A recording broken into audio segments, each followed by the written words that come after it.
नमस्कार मंडळी. आज दुपारच्या जेवणात काहीतरी मस्त गावरान पद्धतीचं चमचमीत असं खावंसं वाटलं आणि आज ना सुकी भाजी, आमटी असं काहीही न करता एकदम जबरदस्त असा बेत केला आहे. भाजी अशी आहे की पाहून तोंडाला पाणी सुटल्याशिवाय राहणार नाही. आज आपण मस्त अशी मोड आलेल्या मटकीची लपलपीत अशी रस्सा भाजी बनवणार आहोत. सुरुवातीला आपण 2 मीडियम साईजचे कांदे आणि टोमॅटो बारीक चिरून घेऊयात. चॉपरमधून टोमॅटो बारीक करून घेते. तुम्ही मिक्सरमधूनही याची पेस्ट बनवून घेऊ शकता. कांदा देखील बारीक करून घेतलेला आहे.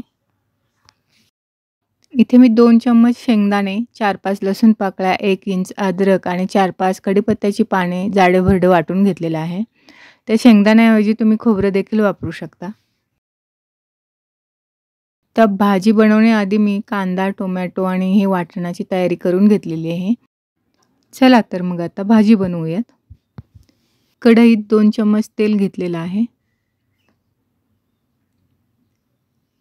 तेल गरम झालं की यामध्ये आपण मोहरी टाकणार आहोत.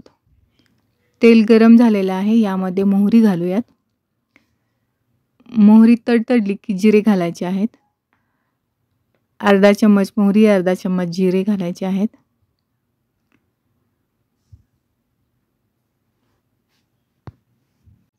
यानंतर यामध्ये बारीक चिरलेले 2 कांदे घालायचे आहेत. कांदे अगदी बारीक चिरून घेतलेले आहेत. आता हा कांदा आपल्याला हलका मऊ होईपर्यंत परतून घ्यायचा आहे. जास्त लाल होईपर्यंत परतायचा नाही.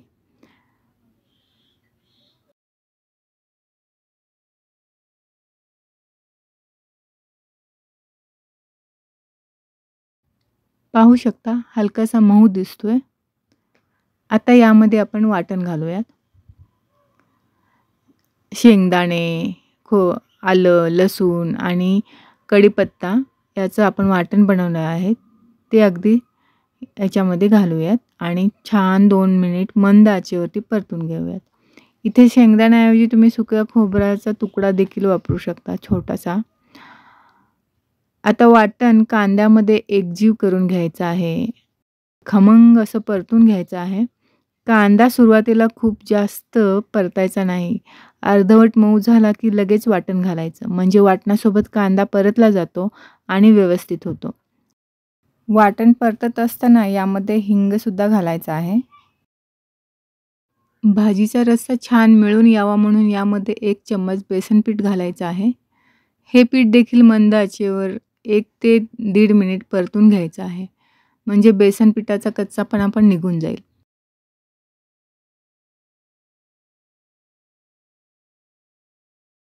1 मिनिटभर परतून घेतलेलं आहे. आता यामध्ये टोमॅटो घालायचा आहे.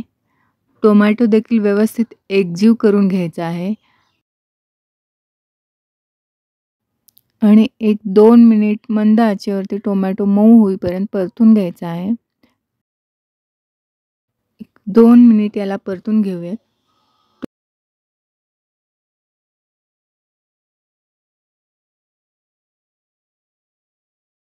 हे बघा टोमॅटो देखील अगदी छान परतले गेलेले आहेत. आता याच्यामध्ये आपण मसाले घालूयात. मसाल्यामध्ये 1 चम्मच कांदा लसूण मसाला, अर्धा चम्मच लाल तिखट आणि 1/4 चम्मच हळद घालायची आहे. तुम्ही तुमच्या आवडीप्रमाणे कमी जास्त तिखट करू शकता. व्यवस्थित एकजीव करून घेऊयात आणि मिनिटभर मसाला देखील परतून घेऊयात.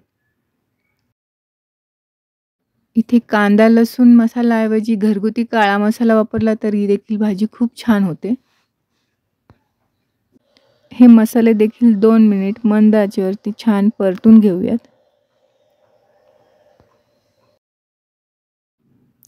इथे तिखट तुम्ही तुमच्या आवडीप्रमाणे कमी जास्त घालू शकता. व्यवस्थित एकजीव करून 1 मिनिटभर परतून घ्यायचं आहे.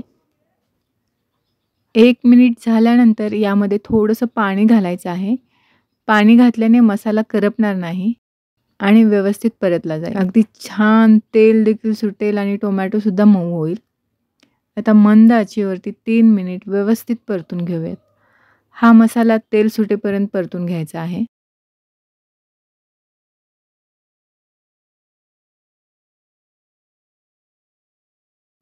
मसाला पाहू शकता तेल सुटेपर्यंत छान परतून घेतलेला आहे.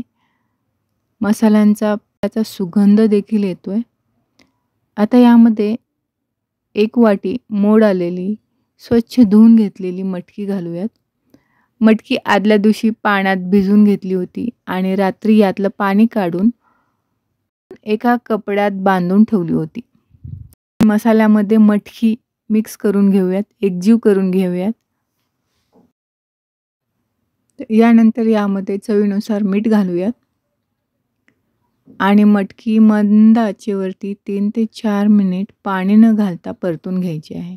म्हणजे मटकीमध्ये मसाल्यांचा फ्लेवर उतरेल. हवं तर तुम्ही मटार देखील घालू शकता.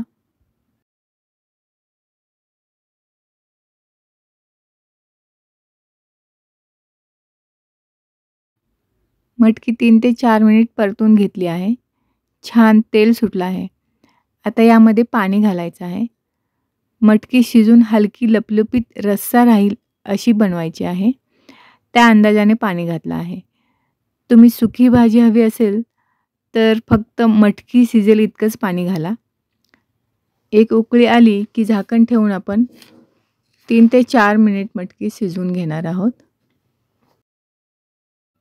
भाजीला एक उकळी आलेली आहे. आता यावरती झाकण ठेवून मंद आचेवरती भाजी शिजवून घ्यायची आहे. इथे पाहू शकता भाजी छान शिजली आहे. रंग देखील सुरेख आला आहे.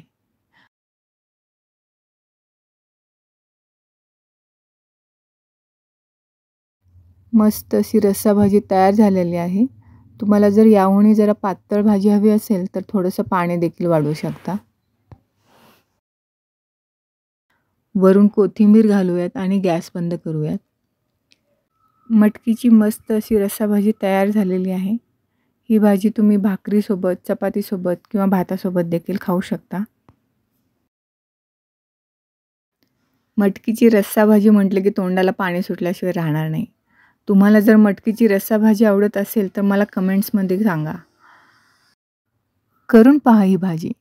रेसिपी आवडली असेल तर लाईक करा. नातेवाईक मित्रमंडळी यांच्यामध्ये लिंक शेअर करा आणि चॅनलला सबस्क्राईब केलं नसेल तर सबस्क्राईब देखील करा.